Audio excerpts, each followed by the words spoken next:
belajar ya. Waktu saya nggak lama ya, nanti kalian bisa diskusi. Sebuah sebenarnya doktrin dasar ini, dasar banget gitu ya. Tapi kadang-kadang kita terlalu dasarnya jadi anggap sepele gitu. Anggap udah mau bisa lah gitu ya. Sebenarnya nggak juga ya. Kami hamba-hamba Tuhan bukan hanya teknologi yang berkembang ya, teologinya juga berkembang ya. Jadi ada pemikiran-pemikiran bapak-bapak gereja itu seakan-akan dibongkar lagi gitu ya. Dibongkar lagi, bener nggak sih ya? Seperti itu. Nah itu berkembang lagi tuh, ya digali lagi. Bener nggak pemikiran Calvin itu seperti itu?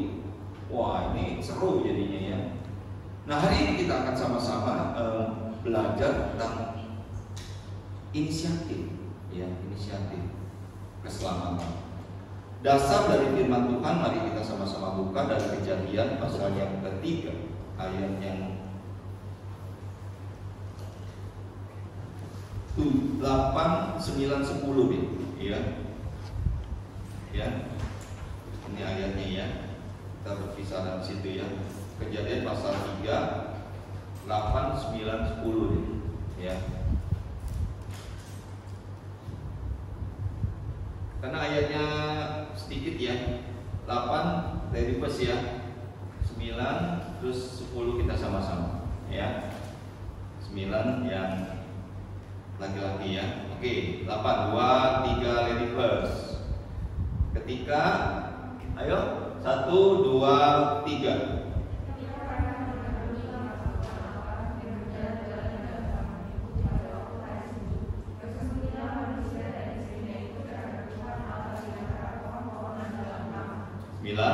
Tetapi Tuhan Allah memanggil manusia itu dan berfirman kepadanya, di manakah engkau? Sama-sama. Ia menjawab, ketika aku mendengar bahwa engkau ada dalam kamar ini, aku menjadi takut karena aku telanjang, sebab itu aku bersembunyi. Mari kita berdoa. Tuhan, sekali lagi kami belajar dari firman, dan Engkaulah guru kami sesungguhnya. Bimbinglah setiap kami supaya firman-Mu ini bukan sekedar pemuas di dalam otak kami, dan kami mengerti pengetahuan tentang firman. Jadikan kami pelaku dari firman. Terima kasih, berdoa di dalam nama Tuhan kami Yesus Kristus. Amin. Jadi sekali lagi teman-teman, pertanyaannya ya, kita akan sama-sama memikirkan kata inisiatif ya.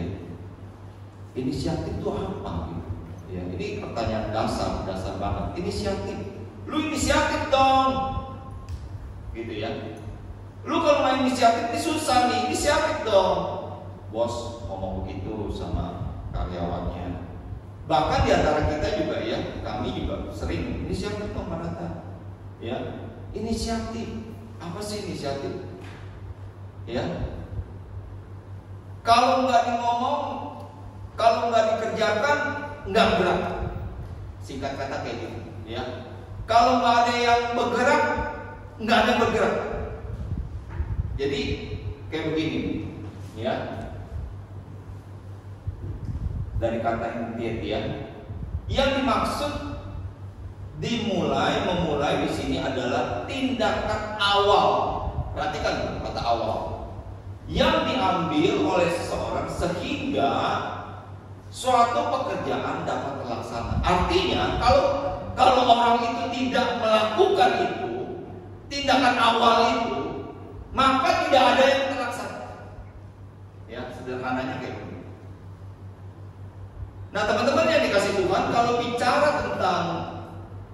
tentang tadi ayat-ayat tadi, jelas itu adalah permulaan dari dosa. Ya, jadi ini ilustrasi bagaimana Adam dan Hawa itu diusir dari Taman Eden itu, diusir ya, karena sudah melakukan dosa. Ya. Jadi ayat-ayat yang tadi kita baca itu adalah bagaimana Tuhan itu merespon apa yang terjadi oleh manusia yang sudah diciptakan. Ya. Sehingga pertanyaannya, di manakah engkau? Teman-teman, kata di manakah engkau itu bukan ingin memberikan informasi, wah di sini gitu ya. Bukan. Tetapi lebih pada koreksi. Ya. Kalau ditanya, lu di mana sih? Bukan dijawab gua di sini, bukan. Ya. Tapi status kamu sekarang itu apa? Siapa? Sama seperti Tuhan Yesus mengatakan, ya. Apakah engkau menemukan kesalahan dosa dariku? Jawabannya bukan berarti ya lu ada dosa atau lu gak ada dosa, bukan. Tapi ini menjelaskan, menegaskan bahwa apa yang dikatakannya itu adalah sebuah kebenaran. Ya, menekankan saya ini memang tidak berdosa. Coba kamu temukan dosa dari diri saya. Saya ini tidak berdosa, intinya kayak gitu. Jadi pertanyaan dikatakan di manakah engkau? Berarti ini pencarian pertama dari Allah kepada manusia. Nah teman-teman, sekali lagi saya menekankan ya, kalian bisa percaya kepada Tuhan Yesus bukan maunya kita. Benar. Ya. Firman Tuhan dengan jelas mengatakan, bukan kamu yang memilih aku. Tuhan Yesus sendiri ngomong, tetapi aku yang memilih kamu. Jadi sorry aja nih ya kalau ada yang mengerti, ya Tuhan tahu waktu itu saya mau percaya, makanya saya percaya, setelah itu dia menyelamatkan saya. Oh sorry loh. Ya. Allah yang memilih kita. Allah yang mengambil kita. Nah, tadi khotbah saya. Ya. Kita itu dipisahkan. Maka dikatakan di sini Allah lebih dahulu berinisiatif panggil. Di mana kan? Posisi kamu di mana sekarang? Apakah kamu sama seperti sebelum kamu melakukan atau sesudah kamu melakukan apa yang sudah saya berikan? Maka pertanyaannya, di manakah engkau? Bukan informasi, tapi koreksi diri. Ketika Nabi Elia itu ada di gua, ya nanti baca ya ceritanya ya. Tuhan Allah mengatakan, apa yang kamu kerjakan di sini? Ya, pertanyaan itu bukan, ya gua di sini ya nggak ngerjain apa-apa begitu ya. Bukan itu. Tetapi Tuhan Allah ingin supaya Elia ini sadar, kamu ini nggak ngerjain apa-apa loh. Kamu ini ketakutan loh. Sehingga pertanyaannya, apa yang kamu kerjakan di sini? Kamu lebih takut kepada orang atau lebih taat kepada aku? Nah ini dia pertanyaan sama. Jadi yang pertama adalah inisiatif Allah mencari manusia. Ada sebuah buku mengatakan seperti ini ya. Allah itu seperti serigala yang mengejar kita terus sampai kita ke pojok gitu. Pojok nggak tahu apa-apa. Nah, Allah itu sampai seperti itu loh teman-teman. Luar biasa nyala, cari benar-benar sampai ketemu. Domba yang hilang kan 99 di kandang, 1 di luar, dicari. Karena 99 udah selamat, udah aman, cari sampai ketemu. Maka kalau kita gimana? Nah inilah perbedaan kasih kita sama kasih Allah. Satu mau masih ada 99 di akhir Allah nggak seperti itu. Cari. Luar biasa ya. Kalian dan saya dicari oleh Allah. Nah ini lebih mantap lagi. Allah mengadakan permusuhan antara keturunan ular yaitu setan dengan keturunan perempuan yaitu Hawa. Inilah Injil yang pertama. Allah itu memastikan bahwa apa yang dilakukannya itu pasti. Berita keselamatan itu udah diyakinkan, diinjek tuh ya. Ilustrasi gambarnya ya. Diinjek, tumit, injek kepala Allah itu. Sehingga memastikan bahwa apa yang dilakukan itu adalah sesuatu yang tepat dan pasti.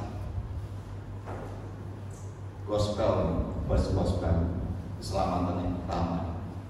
Ya. Allah itu lebih berpihak kepada manusia yang berdosa daripada berpihak kepada iblis. Maka diadakan musuh. Nah, setelah saya baca-baca ini ya, dan gue setelah belajar ya sama dosen begitu ya, ternyata memang ini terbukti loh, gambaran seperti ini. Ketika Musa jadi baby, apa yang dilakukan Firaun? Bunuh semua anak laki-laki ya, nggak peduli. Nah itu dia. Jangan sampai ada Musa nih lahir nih. Siapa di belakang pembunuhan anak-anak itu? Firaun? Bukan. Ini antek-antek daripada iblis. Ketika Tuhan Yesus lahir, apa yang terjadi? Bunuh semua anak-anak yang usianya di bawah 2 tahun. Inilah antek-antek daripada iblis. Terbukti kalau begitu. Jangan sampai ada Mesias yang lahir nih. Bahaya itu. Di belakang daripada Herodes siapa? Iblis. Jelas ya? Allah memberikan kulit binatang untuk tubuh mereka. Inilah korban pertama dari sebuah pengampunan. Ya, itu ada ayat-ayat Yohanes 1:29. Pada keesokan harinya Yohanes melihat Yesus datang kepadanya dan berkata, lihatlah anak domba Allah yang menghapus dosa dunia. Jadi keselamatan itu dari Allah, yang menghapus dosa juga Allah. Bukan karena lu nama gue baik, bukan karena saya pinter, bukan saya ngerti akan pelajaran agama, tetapi karena Allah yang menghapus dosa.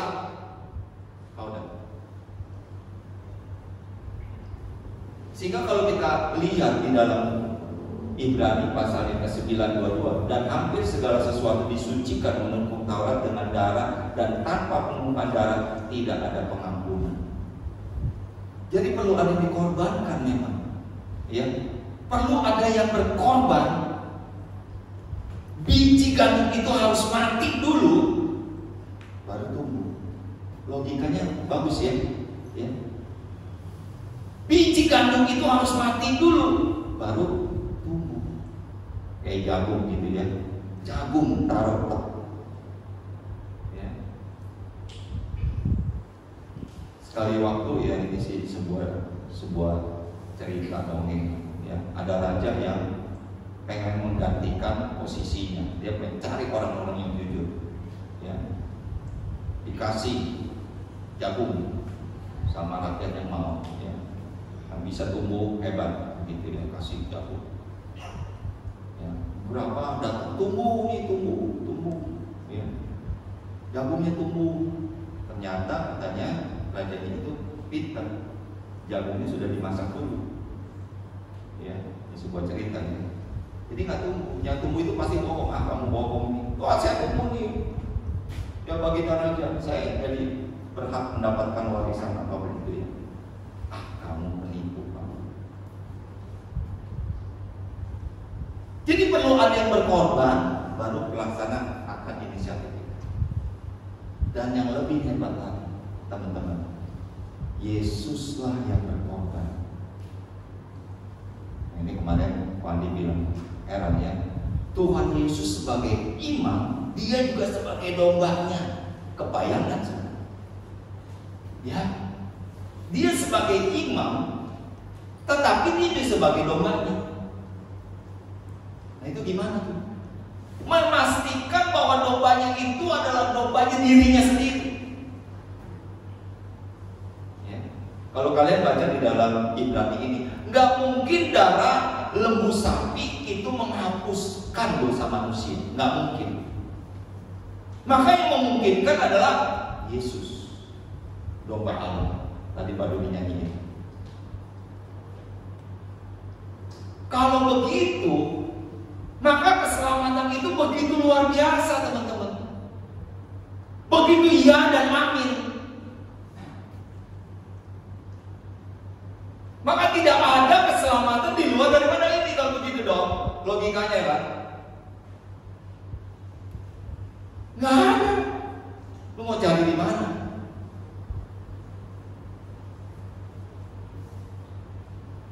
Lebih daripada itu, ini yang Tuhan Yesus lakukan juga. Ya, perhatikan, perempuan itu melihat bahwa buah pengetahuan itu baik dan sedap ya dimakan dan sedap kelihatannya, lagi pula pohon itu menarik hati karena memberikan pengertian. Lalu ia makan, ya, mengambil dan dimakannya. Demikian juga dia memberikan kepada suami bersama-sama dengan dia, dan suami itu memakan juga. Coba perhatikan ayat ini dari Tuhan Yesus. Ya, Tuhan Yesus mengatakan apa? Ini juga ada kata-kata yang mirip ya. Dan ketika mereka sedang makan, Yesus mengambil roti dan mengucapkan berkat, mengucapkannya lalu memberikan kepada murid-murid dan berkata, ambillah, makanlah, inilah tubuh. Katanya sama ya dari Kejadian sama Matius ya, ambillah, makanlah. Tapi dua pengertian yang berbeda. Kalau yang Kejadian itu sifatnya memberontak. Tuhan katakan jangan ambil dari makan. Tapi kalau Matius ini sifatnya itu rela berkorban. Ya. Jadi sekali pemulihan yang terjadi yang dari Kejadian dipulihkan dengan hadirnya Tuhan Yesus. Maka kalau waktu kalian dan saya itu pegang perjamuan kudus, ini nggak main-main loh, teman-teman. Bukan sekedar kalian dan saya melakukan seremoni sebuah agamawi. Ya, jadi saya harap dengan sangat kalian benar-benar serius pada waktu roti dan anggur itu ada di depan kalian. Saya harapkan, ya. Saya yakin Pak Andi juga terus tekankan itu. Jadi jangan bercanda-bercanda lah. Ya kadang-kadang maaf kata ya, ada yang foto ayatnya begitu ya. Saya kira kita bukan dalam suasana yang lucu-lucuan. Sorry, saya sering lihat tuh seperti itu. Ini kita benar-benar dalam rangka ini loh. Ya, serius. Ini tanpa pengorbanan, tanpa kerelaan daripada Tuhan Yesus sendiri, nggak mungkin kalian dan saya ada di dalam keselamatan. Kalau kalian menganggap ini sebuah lucu-lucuan, sebuah ya karena gua udah dibaptis, inilah gua layak itu. Sorry loh ya. Berkali-kali saya bilang sama Musa, mau Kopel, Musa, entah kenapa ya setiap kali kalau perjamuan kudus itu, hati saya itu mau nangis. Nangis bukan karena cengeng atau gimana begitu ya. Nangis iya ya. Kalau bukan Tuhan yang hadir di dalam dunia ini, saya ini bagaimana? Ya, jadi sekali lagi saya harap dari teman-teman sekalian, kita diselamatkan bukan karena maunya kita. Maunya kita apa? Berontak. Maunya kita apa? Cuek. Nggak kepikiran sama sekali untuk diselamatkan. Nggak kepikiran loh teman-teman. Jadi kalau kalian dan saya ini punya kepikiran, itu pekerjaan Roh Kudus. Punya sampai ke titik, oh iya ya, saya berdosa. Saya perlu Tuhan. Saya perlu juru selamat. Itu pekerjaan Roh Kudus.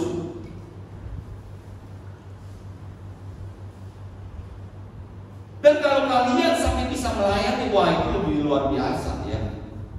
Saya percaya teman-teman yang di sini suka cita dalam melayani.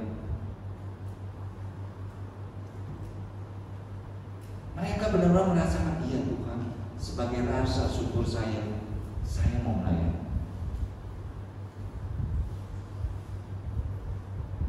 Nah, sampai ke titik itu, bukan hanya terpuas di sini ya, karena saya orang Kristen, saya sekolah Kristen, saya kuliah di Kristen, ya pelajaran saya bagus, mata kuliah saya semua bagus, dapat A. Sorry loh ya, sampai ke titik kamu bisa melayani, itu luar biasa. Ya, sekarang sudah onsite, jadi saya harapkan sekali kalian makin tunjukkan saya adalah orang yang sudah diselamatkan. Saya harus melayani Tuhan. Mari kita satu hati kita berdoa. Doa pimpin kita doa.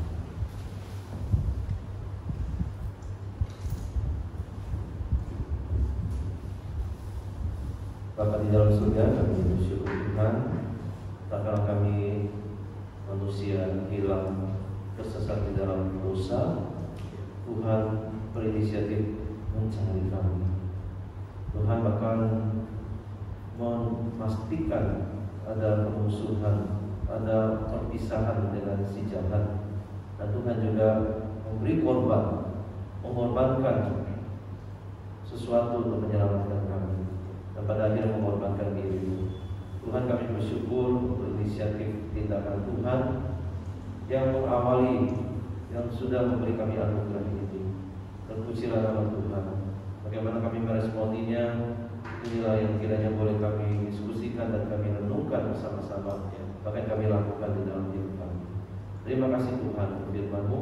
Dalam nama Tuhan Yesus kami berdoa. Amin. Baik teman-teman ya, kita sudah dengar tadi